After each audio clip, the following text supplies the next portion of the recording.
I'd like to welcome you to the 88th meeting of the Jacksonville Tourism Development Authority meeting.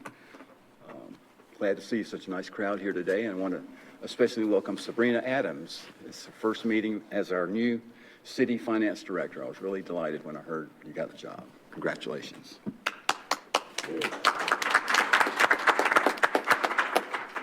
Okay, we're going to have first thing we're going to do is adopt the agenda. So moved. Second. All in favor? Aye. Okay, adoption. And approval of the minutes from the July 31st, 2022 meeting. So moved. Second.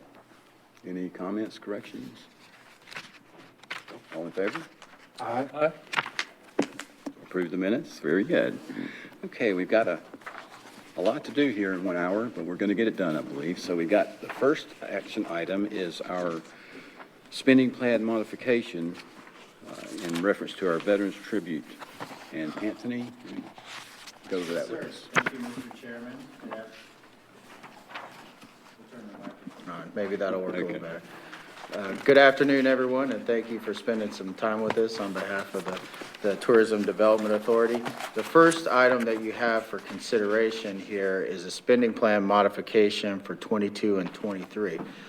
Given that the hour is short, I'm going to go through this pretty quickly. We talked about this at your committee meetings, so you probably are very well aware, but what I would encourage is that the folks at home, and of course those in the audience too, visit our website for Veterans Tribute to learn more detail about what this event is going to entail, because we really want this to become a signature event for our community, much like the Azalea Fest and others in other larger communities.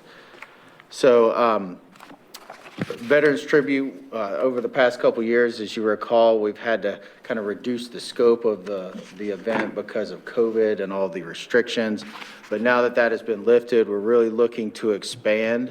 And instead of just having it over one weekend, we're looking at having it over 2 weekends with the weekday in the middle. We have both scheduled and continuous activities. Great thing is that we've been able to collaborate with our partners this year. You'll see that here in just a little bit. And again, we want this to be part of Jacksonville, something that's regionally recognized. So I mentioned it's 2 weekends. Some of the events that have been ongoing every year, the Walk of Honor, the Veterans Parade, something that we've added with our partners. Of course, the Veterans Powwow happened last year, but it was in October. So we were able to work with the coordinator of that event to move it to this first weekend.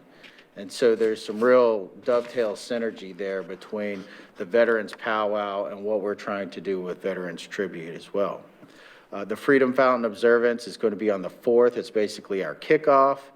And then something really neat, the Arts and let's start that again. The Arts Council Eat and Greet is a really interesting concept where we're going to have artwork displayed at the Art Council. All that artwork is going to be from veteran artists, and then we're going to invite people to come in and look at the art, speak with the artists, have the opportunity to buy some if they like, and of course share a meal together. Red, White, and Salute. This is an event that we've done in the past. It's in collaboration with our recreation department. This is a family-friendly event at the Commons, but one of the great things this year is that the culminating event here is going to be a patriotic-themed laser light show. So if you're not familiar with the light show that occurred a couple years ago at Coastal as part of the Jamboree, you can go to a website that's called Emerald Owl, that's OWL, and see what the laser light show looks like. It's going to be really impressive. Second weekend, the Military Basketball Association tournament is a new event that's going to occur. It's going to be at the Commons as well. This is something that we didn't recruit, but they were interested in coming here, and we were able to schedule it accordingly. It's being sponsored by the Montford Point Marines, so it certainly has a veterans tie. Veterans Day observance, and of course our friends with the Museum of the Marine. We're still working on the details, but we want to give them some opportunity to participate as well. Ongoing events, we've had the Speckled Trout series, in years past, but there will be a veteran-specific component of that, which is going to be great. Passport to Flavor, our international food trail, will have some activities and prizes. Veteran lights for, green lights for veterans. That's a really neat initiative that we're probably going to end up talking more about with the city council. It's something that we learned about from the Association of County Commissioners, where people can volunteer to replace the white patio light that they have at their homes with a green light. And so seeing throughout neighborhoods the massive amounts of green in support of our veterans during that time period. Something we're hoping to start, but, gain some critical mass over the years as we go on. Memorial Garden self-guided tours. We want to put together an audio tour, and we're going to ask for some funding to do that. It's going to support this event as well as be available for everyone as long as we're able to offer it.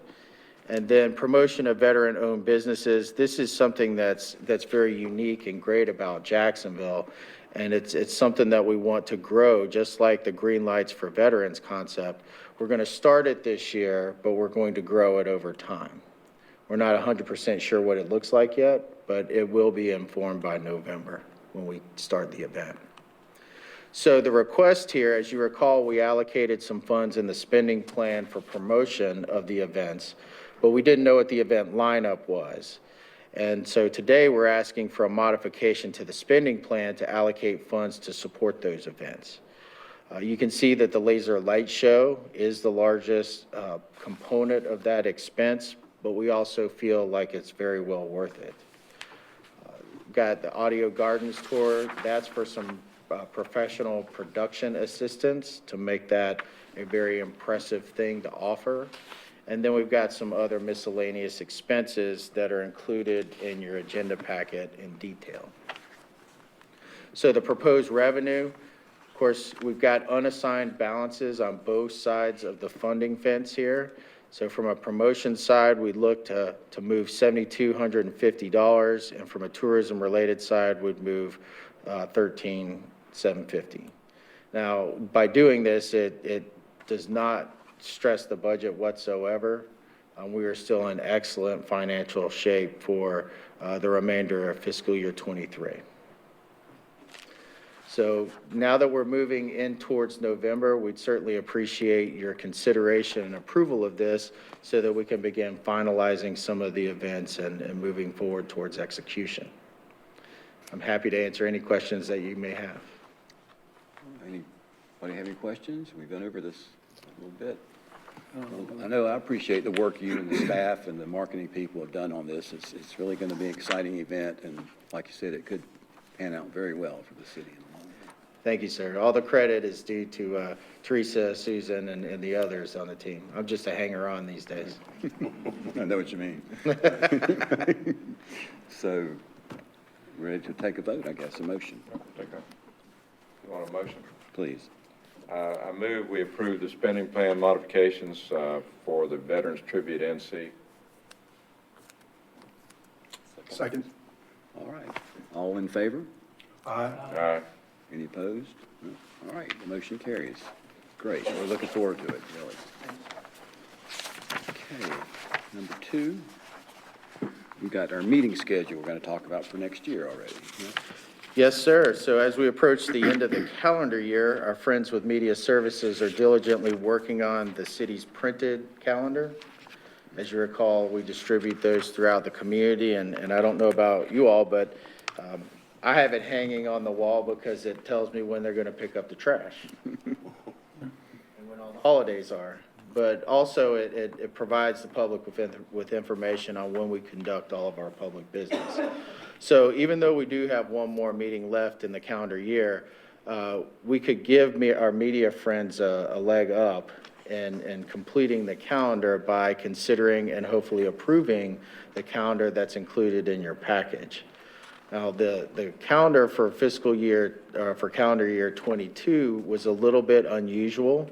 And I'll tell you from a staff perspective, it was a little bit more difficult to manage because in some cases there were multiple months between meetings, and then other months there were consecutive meetings. So what we're recommending here is just a every other month schedule. And then, as the bylaws state, the chairman has the authority to either set special call meetings as needed or to cancel meetings if there are no items for discussion. So, Mr. Chairman, the recommendation is that we move forward with the schedule as drafted, and I'll be happy to answer any questions that you may have. When do we adopt our budget? What month? When did we, or when should we? When due. Have to, Last year, we adopted in May. And the reason is because we want to give that budget ordinance to the city so that the city council can adopt their budget as well. So this lines up with the dates. Yes. I move we accept or make this the dates for next year's meeting. Now, is that, if I may, somebody can say Second. discussion, is that just for the board of directors, or is that for the subcommittees as well? And thank you for making that point, Mr. Wright. If you look towards the bottom of the page, what we're adopting today is the TDA Board of Directors schedule. And then below, mainly just for information, is the subcommittee schedule, which would be every month, not every other month. And of course, we tend to cancel those a lot more frequently than we do the Board of Directors. Any other questions, comments? I'll vote for it if you promise we won't meet every month. Every month, yes. I promise. I don't want to meet every month either unless we have to. We will meet every month leading up to the budget, though. All right, so we need all in favor? Aye. All right, carried that one too. Very good. All right, good. We get to move on to our presentation items, and we've got the first presentation is going to be from the Museum of the Marine. Joe, who you got today? Okay. Hello.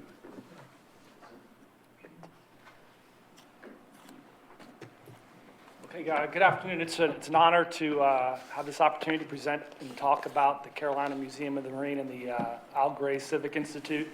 My name is Kevin Stewart. I'm the new CEO. I will just take 1 minute just to quickly introduce myself, but I know we're time compressed, so I'll move through it very fast. But just, my dad was a Marine. I lived here in this community as a kid.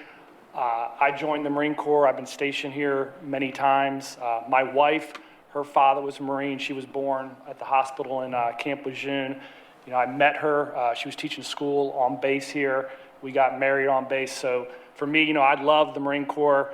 I love North Carolina and love this community, and couldn't be prouder to be part of such an important and instrumental project that we're attempting to take on. So again, you know, when you think about our mission, I mean, absolutely, you know, awe-inspiring to honor the legacy of Marines and sailors that have served here, to embrace the founding principles of our nation, to inspire principled and committed citizens. I mean, that's the type of thing that gets you up in the morning, ready to go and get after it. So just an incredible mission and compelling, and something that we're all very, very proud of, the positive impact that it's going to have. We've come a long way. The team that's here, that's been here, tremendous progress. You know, we have this stunning site that's already been the ground infrastructure, the largest EGA in the world, and I'll say that, the largest EGA in the world. Very proud of that. So tremendous work and tremendous progress.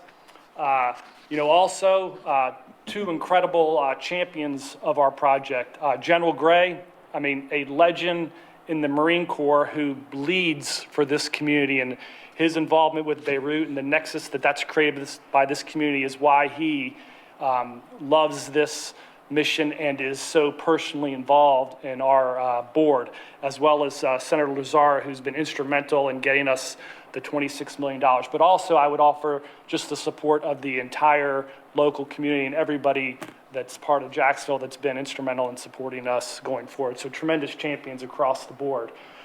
Just the current status report of where we sit. So we've got a great design for the building. As mentioned, the infrastructure is in place. the $26 million construction grant from the state of North Carolina, a growing group of national business leaders that are starting to become involved, starting to develop our marketing plan to get the word out, and a sustainable business model to ensure the longevity of the museum. And I'll talk more about the interest from national level leadership, and that's really kind of an inflection point for the museum. As we've generated and received that $26 million grant, we're now starting to get a robust level of interest. For example, Fred Smith, FedEx CEO, is donated to the museum. Frank Gadara on the right, who's a significant restaurateur, very nationally renowned, is now joining our board.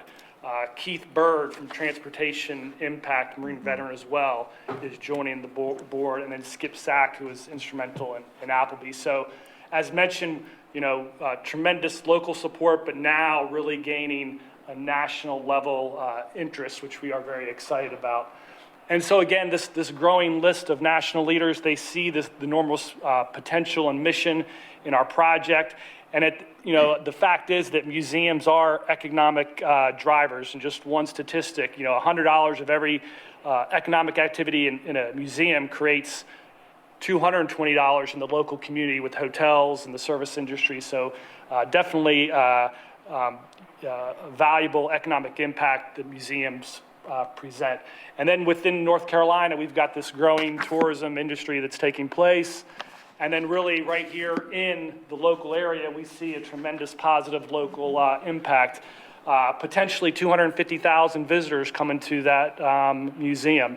So tremendous opportunity. And then, the impact here in Jacksonville, that this is not just a museum, it's going to be an event center. Marine Corps balls today in many cases are done outside of this area. And when we create a state-of-the-art, one heck of an event center, dang proud museum that people can be proud of, they're going to want to do those events here in Jacksonville, stay here and spend their money. So we think it's absolutely going to have a positive local economic impact. You think about our target audience, the demographic in this area, spot on to who we're trying to communicate to, and confident it will be well received. Again, I mentioned we've got a sustainable business model. We've laid out kind of earned income, but also, as mentioned, with that national leader interest, the philanthropy aspect to receive gifts and donations. Between those two, we've really got a good model to ensure sustainability over the long term. But we are here to ask for your support and the continued partnership and collaboration to make this community even better than it is. So again, we're asking for your support. A key thing as we are gaining the national attention to ensure there's local support, that helps show that commitment to those leaders that are now becoming involved. And so that's a key point for us. At the same time, as we're in this phase of preparing to begin construction and going through that process, support enables us to continue to bridge that kind of operational requirement. And then again, the advertising and marketing where we start to highlight this new project will gain interest for the entire local community. So to summarize, we seek $100,000, help us develop that marketing plan, continue to draw visitors, tours to Jacksonville, prepared to launch a new website that solidifies that, again, which all leads to strengthening and increasing our donor support. And really, at the end of the day, it's to put this museum, the Civic Institute, on the map and continue to help to grow the local community. That is all I have, so any questions, I'll be glad to address them.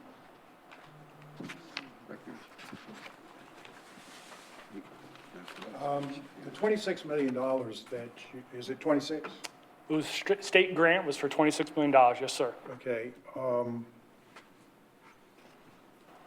Is that for bricks and mortar? It is for construction. And it's a one-time grant? Or is That it one grant time? is one time. There's potential opportunity for additional but that was a $26 million for the construction of the museum.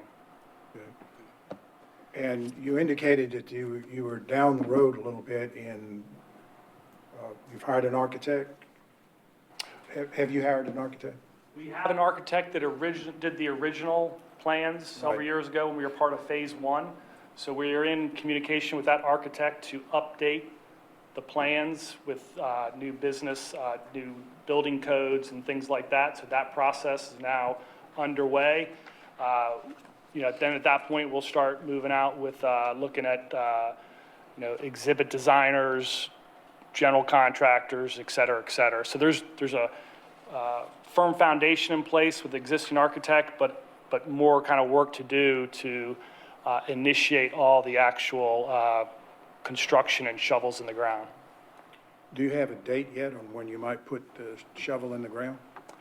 I do not have an exact date on when we are, our intent is to expedite as soon as possible. We understand that, it's a significant project in the community, and we're doing things as fast as we can and in parallel to do that.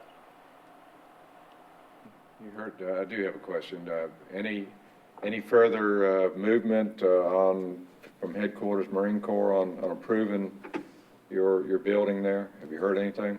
So yes, the lease request was from return from Headquarters Marine Corps back to MCI East. I met with Brigadier General Niebel and the G7 team. They just provided us a list of several questions and information requests that they need to support the request. We're completing that this week. We received that request last Friday. We will submit it this week. We intend to follow up with MCI East leadership next week and then push that up the chain. And then our plan is to full press engagement, strategic engagement to drive that decision as soon as possible.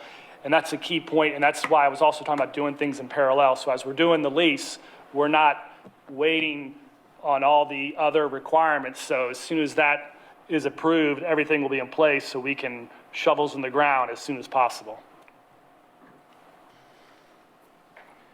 The 26 million from the General Assembly, is there any strings attached to it? And what is are there any dates?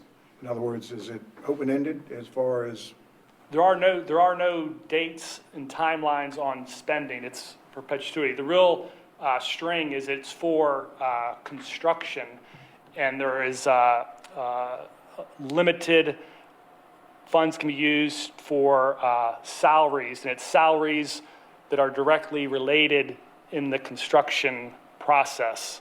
So for instance, a portion of my salary would be paid out of that state grant as we manage the construction and work the construction efforts. So as long as you can make the direct connection to building construction, then you're able to use those funds. But it's predominantly will be physical brick and mortar construction. So the 26 million, was that just a figure that they were able to do, or does it relate to the building itself? Or how That was the estimate of what it would take to build the building.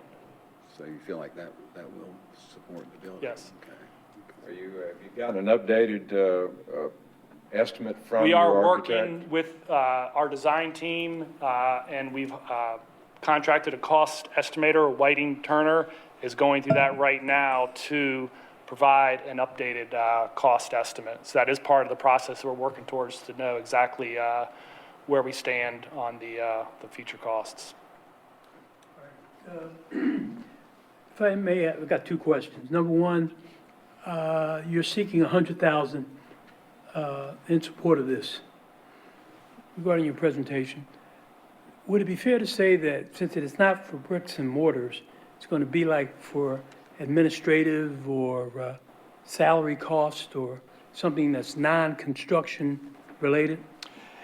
It will be non-construction related, but I would classify it more promotional in terms of our effort to broadcast, advertise, And market? the museum and the value to the community. But within that, there will be some administrative expenses and operational expenses that are included, but it's really about the marketing and promotional aspect is how we're trying to execute, sir. Okay, thank you. The second question is, you state in your presentation, strengthen and increase donors of support. Do we have any donors that have been supporting us? And if so, who are they and how much have they donated? So there is a lengthy list of donors. Some are very small, $10. We do mail campaigns. And then I would go back to this list here. And I don't feel comfortable to give specific dollar values, but Fred Smith has written checks to us and has pledged to do more. Keith Bird has been instrumental in supporting the Right. museum. So there's a host of supporters. Right, and I understand not revealing the specific amounts. I'm not really asking for that. What I'm interested in is, you basically said strengthen and increase our donors. I just want to make sure that we still have something to increase and to give to. Oh, yes, sir. Or that it's all been spent, or, the donors you're talking about are these individuals. And they have pledged, and I heard you say pledged, they've pledged to donate in the future. Yes, sir. You got their commitment. And to help us make further connections to other donors. So that's the key thing why we talk about kind of this inflection point from a local to national, where now when you've got an individual like Frank Gadara, Fred Smith, and the sphere that they, operate in from other wealthy philanthropic gentlemen and the opportunity that creates, we see great potential, and that's kind of where the grant, continued local support drives this national level interest to continue to donate. Okay, thank you. We've heard a lot over the years that we've obviously heard a lot about this over the years. And the inflection point, I guess, is something that, we felt like when I was on council, then we committed the $1 million that was put in the ground out there, that was the inflection point. And then there was another grant that we gave that was to go out, reach out for the big donors. That was the inflection point. And so, I know we're all supportive of the concept and the project, but we're kind of at an inflection point too, where we, as a board, have become more cognizant of where that money actually goes. When we give a grant, we get reports back dollar-wise and such. So I feel like we've got the support here for another grant, one additional grant, but you've had our local support, municipality and the county over the years, and we want to see something happen, but we don't feel like we're going to be the parent forever. We've got to hand it off at some point. And so I just want to make that clear that whatever we do will be there, hopefully set the rocket off, because I don't feel like it's the tourism. We don't want to have a museum. We want a museum, but we don't want to own a museum, basically, is what we want to. And tremendous, thanks for the support. And I think, I come back to the mission and what we're trying to do. And no doubt there has been trials and tribulations and challenges, but, the idea and the goal has persevered through that. And we intend to continue to persevere through that and make it a reality. Understand that it has been a period of time. Again, when I come back and look at what we're trying to do, it's something that's powerful for this area and impactful for the region. Well, I'm going to follow up on what the chairman just said, but I'm going to be a little more forceful. I'm going to support this one time, for one time.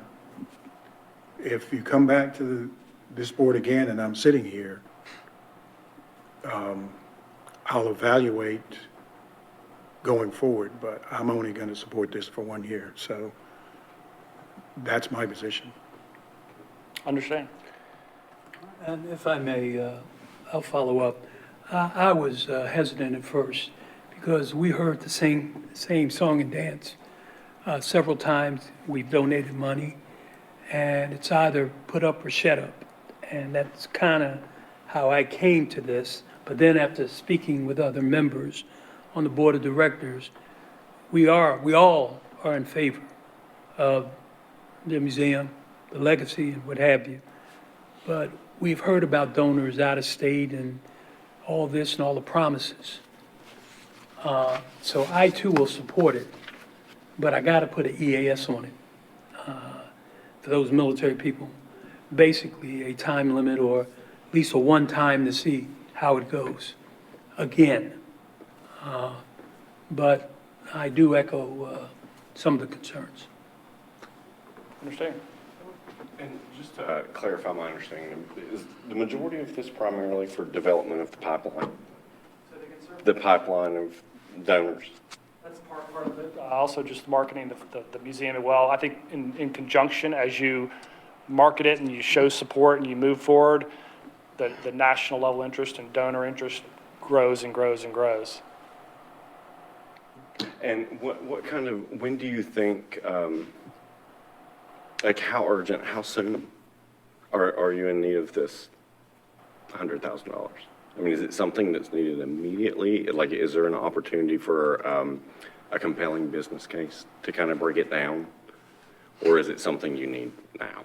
I mean, we need it. There are things we are trying to do. I mean, if there was more specific information, we can provide that, but it is a valid need that we will professionally and efficiently and allocate in a way that's accountable and in the spirit and intent of the funds provided, and report back on how it's used to ensure that meets all requirements and the satisfaction of the community. I guess we'll have this on our next agenda meeting, and so we'll have some time to, if you could give us more information, maybe a little more detail as far as how you might break out the request, that kind of thing. Well, I was going to ask if you wanted a motion, but it's up to you. What do you want to do there, Mr. Chairman? I don't, Well, do you feel? I say, I would support a motion at this time with the understanding okay. about the 1 year. Okay. As long as we're clear, I mean, I think we're ready. I mean, I still would like to see a little more detail as far as where it's going to go, because that's what we've tried to do, follow up to know that's what's going to happen. And I'm not going to say never, because once you have something, then our promotions will be glad to support that aspect of it. But if we're comfortable with that, we got some ideas about the budgetary impact as far as. Sir, if you wanted to make the motion and approve the allocation of the funding, what we would do is then come back at our next meeting with a spending plan modification to show you a breakdown, working with the general and others as to where that money is going to come from. If you were to allocate it today and want to expense it, say tomorrow, we would recommend that it come out of the tourism-related line item because, of course, that's the most flexible. But if you're looking to take advantage of some of the promotion money and some of the tourism-related money, we could come back to you with a report, either at the meeting or in between meetings, however you want to do that. Our next meeting is not until November, right? I'd a whole lot rather follow that avenue than do something today. I'd want to know a little bit more about how it's going to be spent and where it's going to come from in our budget. So I think a little bit more detail before we pull the trigger would be I think what I would like to do. in the interest of getting a consensus, I think that we probably ought to wait. I think I'm hearing that. I know you and Mr. Hagan would like a little more information, so I'm okay with waiting. If John, are you? whatever you want to do. I think what I'm hearing is there's a commitment for another $100,000, that you need to know a spending plan, and therefore Anthony could work between now and your November meeting with the general and others to allocate that so that there's substantiation, if you will, whether it comes from your promotions or your tourism related, and that you will know that. And you will also know, in a general way, not specifically it's going to go to ABC, someone to do that, but you'll have a general idea of where the money's going to be going. Is that the consensus I'm getting? Yes, that's my position. One other thing with that, John, if you don't mind, Mr. Chairman. John's favorite word is what? Consistency. Okay, so, the thing here is that this is a process that we followed with our other nonprofit grants, and so that would make me most comfortable. It sounds like there is a commitment to support the organization, which they're looking for today. The details can come, and we will certainly bring that back to you as the dollars and cents at next meeting. Well, just so you have a comfort level going forward with your organization, what you're about to do certainly fits into what we advocate. So I want you to have a comfort level that once this thing is up and running, we would have money for the promotions part of this every year, in my estimation. So, you can count on this board for promotion going forward once, we have something to walk into. But, if that's a comfort level for you going forward, then that's, what you should hear. Kevin, thank you so much. Thank you. All right, we better move right on to FT Fashion Week representatives. Yes, sir. We have another special guest with us here today, Miss LaToya Scott.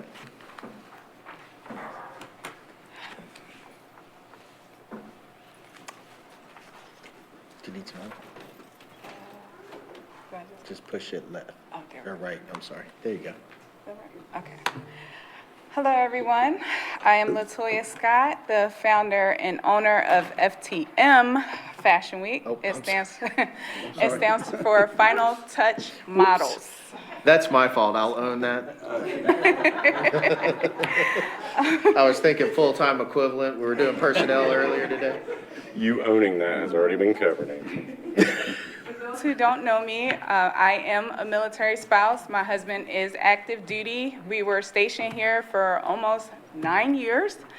We just recently PCS to Okinawa, so I actually flew in from Okinawa for FTM Fashion Week this year. And also was doing stuff over there in Okinawa. I am also the Military Spouse of the Year for Camp Lejeune 2020 and 2021. Also for the work that I do in the community and for our military community, I also won for Camp Hansen in Okinawa, Japan as well for 2022. Unfortunately, I cannot be nominated again. Thank you. I do not want any more titles with Military Spouse of the Year. I think I have enough that I have to juggle with.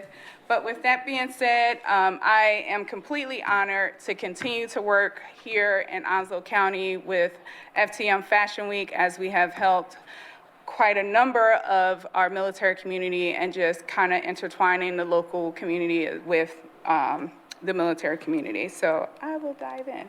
There we are. Okay, so FTM Fashion Week will take place October 14th through the 15th. On the 14th, we have partnered with the Art Council, and we will be doing an art, wine, and fashion event for our celebrity guests and special guests that are flying in on Friday night. And as of right now, since the event has not taken place yet, as of right now, I plugged in the numbers that I do know as of right now into our economic calculator.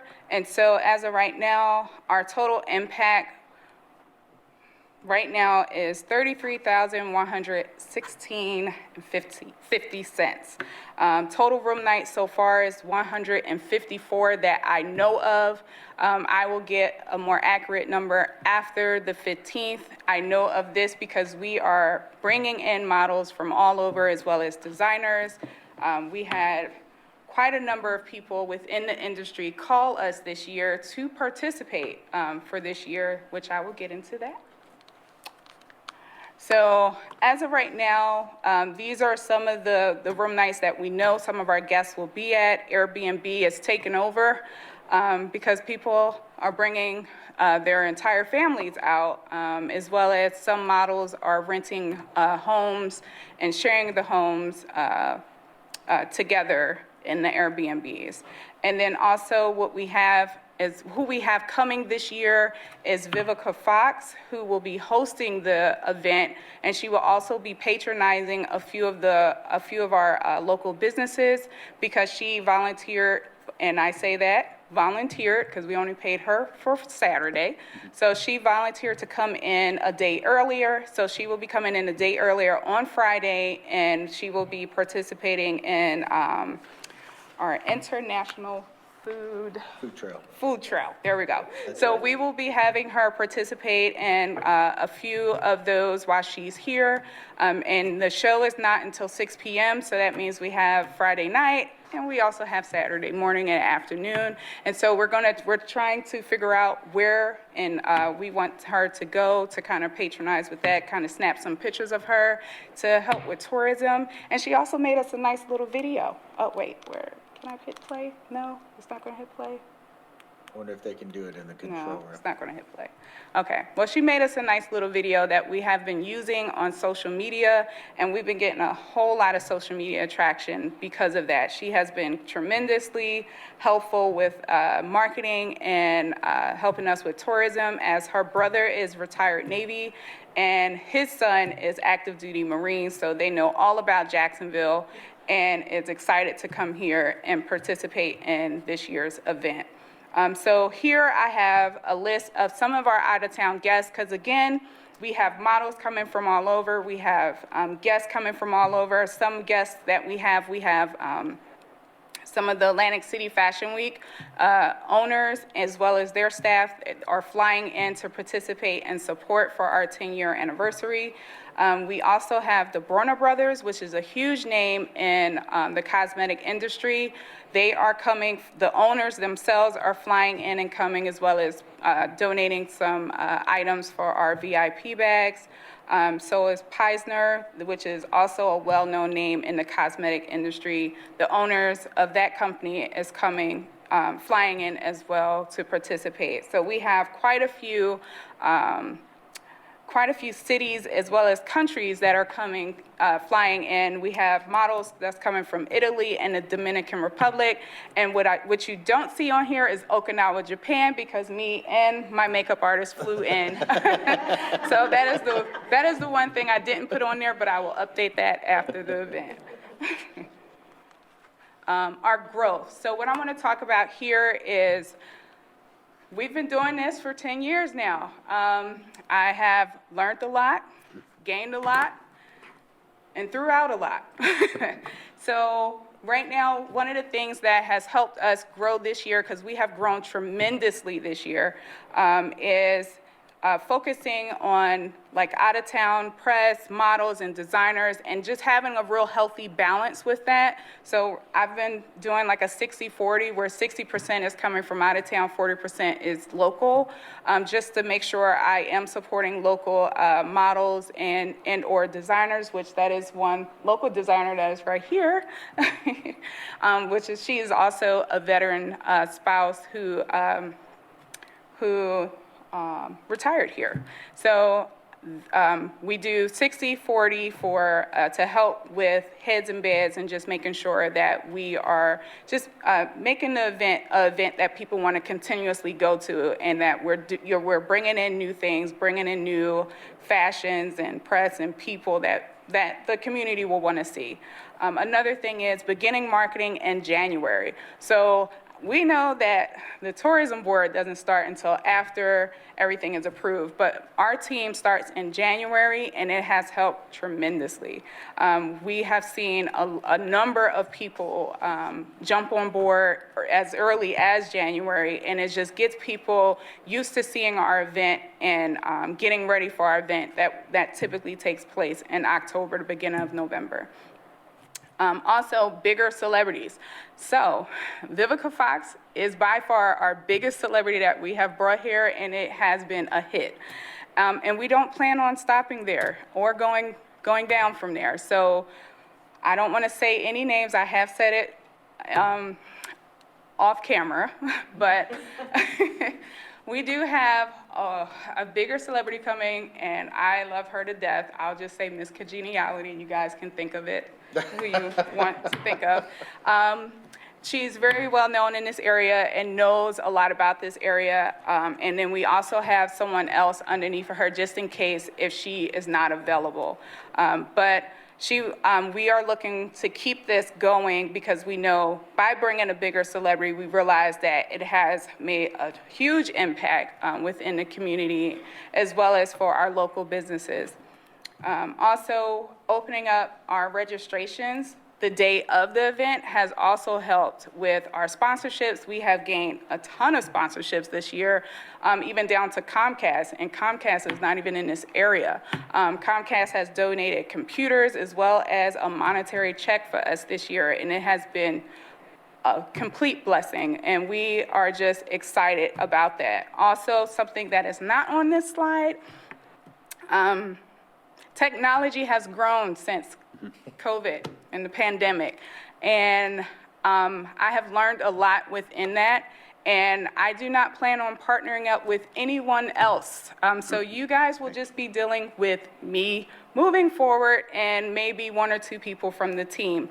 I have noticed that not everybody sees eye to eye with the vision that I have for the event, and the event is for the community. It always was, always will be, I know that this concept was birthed out of New York Fashion Week, but my vision for this was never to slap New York Fashion Week onto Jacksonville. It would never work. They are extremely crazy out there. The fashions are wild. And so the idea was always to incorporate the community within the fashion show and bring realistic fashions to the community that the community will embrace, and not just crazy sneakers that look like foam that are walking down the runway in New York. The goal is to make it a family-friendly event as well as bring adult entertainment to the Jacksonville area, which I know is something that was an issue here and that people really craved. And so with that being said, we set 400 chairs out for this year, and we are already at 300 sold. And the event is not until 2 weeks from now. And so we have never done that before. We always sell out the week of. So this is a great thing, and that means what we're doing with marketing is really, really working, as well as bringing bigger celebrities. So these are our Facebook stats that comes directly from our website, and it's just talking about a little bit about our attraction, how many clicks, how many people we are engaging, and also Teresa Beachram, she also has our stats directly from Facebook. Yeah, sure.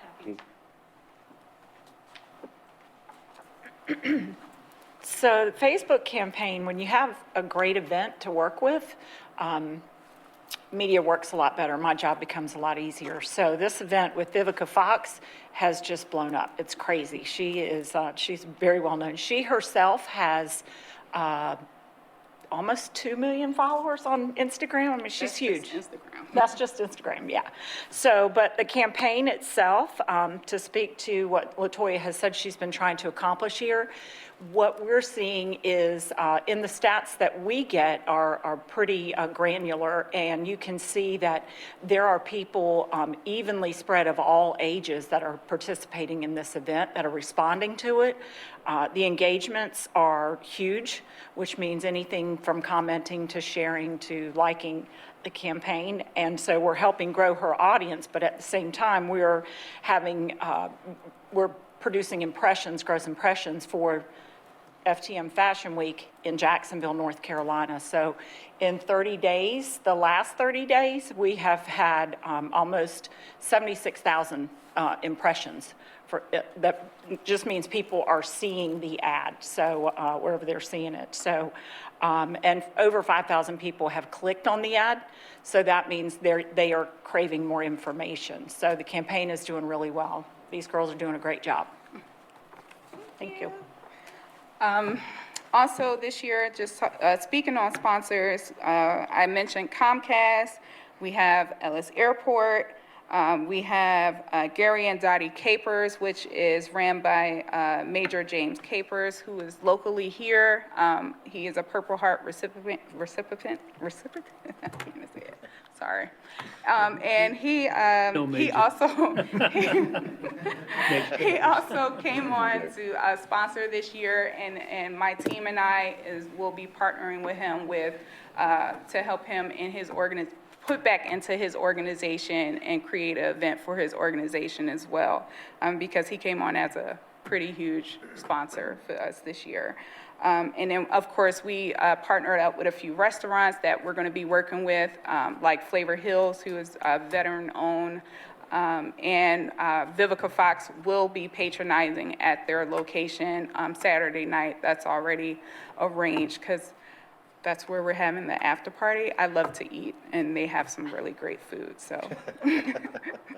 So that is what those are the updates that I have for you guys as of right now. And again, I will be updating it after the event is over with some more numbers, because I know those numbers are going to go up even more, because more people, they wait until the last minute to book their hotels and buy their tickets, and then they fly in. Well, thank you so much, LaToya. That's a great job. Thank Glad you to so hear about much. this. Okay. Oh, do you guys have any questions for me? I just wanted to make a comment. I think, was it 2019 or that you started dealing with this board or the tourism? Or was it another organization, fashion? Was it another fashion organization? No, I've been dealing with you guys since year one. Yeah. And I'm saying, what year was that? That was 2014, I think it was, or 20. Yeah, it's yes. been a Yeah, while. it's been a while, and Yes. you had indicated, Ms. Scott, that you've come a long way, Yes. and you have. Okay, I can tell you, your event right now is one of the most successful that we've sponsored. I'm not trying to demean the others, but when I said put up or shut up, or in other words, mean what you say. Yes. And you guys have come, I saw the crowd the past couple of years. And when you put your statistics down about rooms, Yes. it's the truth. Yes. I'm excited about this. I just got one question. The star that is more known than Vivica, does she belong to the same sorority as Vivica?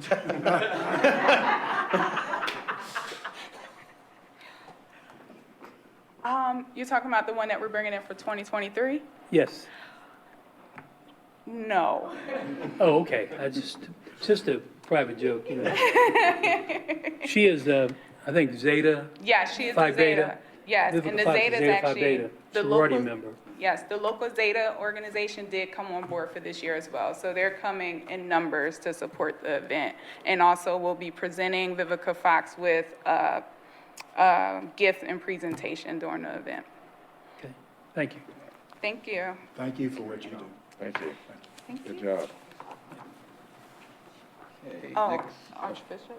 Oh, we do have the Archbishop of Philadelphia flying in as well. Yeah, it's pretty It's been pretty awesome this year. Thank you guys so much. Thank you, thank you. Thank you. All right, so next we're going to meet the new executive director for Sturgeon City. Yeah, I'm going to reintroduce myself to you, gentlemen. I'm Lisa Miravito. I used to work at the Chamber. I used to do the military reunions at the Chamber. And since then, I've been gone for about 3 years, but when I saw Sturgeon City was recruiting a new executive director, I knew I couldn't turn down the opportunity to do it. My son attended probably 5 or 6 years there. Even attended all the Florence when all the schools were shut down. He went to all the Florence things and everything. A funny story is I went to him and said, kind of give me the inside scoop. What's kind of, tell me kind of what you would do better, what you would look at, what was your favorite part? He goes, I would change nothing. I loved absolutely every minute of Sturgeon City. And so Sturgeon City is just very close to my heart for all that it does mission-wise, and then adding to the event center or the environmental education aspect in the center and opening that up with the tourism that I did in the past, it just opens up a great avenue for us moving forward. So I'm just very excited, and I know we're very short on time, so if you want questions, we can do it today, or if you want to do it a different day, I can give you as many as you want. I think Sturgeon City's fine. It's nice to meet you, and I'm glad about they found you, and I know they're doing a lot more events and stuff like that. We're very It's busy getting over very there. busy. Very It's being busy. utilized, We that's have the main 2 on thing. Saturday, 1 on Sunday, and we just had 1 today, and we canceled 2 for tomorrow night. Wow. So, and they're already being rescheduled. So Okay, you can't find a Saturday with us until next year. all right. Calendar, I think. Pardon me? Grady, I think we've been provided with their calendar of events Yes, sir. in the future, part of Yes, our sir. package. So there's more information about Sturgeon City in your report in the package. And given that we're running so short on time, we'll certainly have Lisa back at some point in the future to give us a little bit more of an update on how well they're doing, because they are doing very well, and they are one of our close partners. We'll promote Spooktacular October 21st. We're going to have our fun Spooktacular science. You can come in, it's $5 a ticket, get candy, and do science experiments at each station. And we're going to have a bunch of partners, Possumwood Acres and the Pine Knoll Shores Aquarium and all of that stuff, Burt Bees. When is that? October 21st, it's Friday night. That's our next our big program to the public event. Excellent. It's very exciting to have you there, Lisa, and we look forward to the great things that lie ahead. Thank you. Thank you, Lisa. Mr. Chairman, if you don't mind, we're having some technical difficulties in bringing Susan in remotely. Okay. And we've also run out of time. So in light of that, what I'd recommend is that we email you the promotions report, unless Mr. Davis wants to provide a few words about what's going on in the hotel world. We could email that out too if you would prefer, but we've conducted a majority of the business of the day, so. Let's go ahead and have a motion to adjourn. Well, we're going to get cut off anyway. So. Yeah, I did think about that, so, before we adjourn. Okay. But, yeah, I just realized that, I took time to introduce Sabrina. I failed to introduce our new manager, new to our meeting anyway, Josh Ray. Welcome, Josh. We look forward to working with you through the years. Okay. I make the motion that you're looking for. Second. And all in favor? Aye. Boom. We did.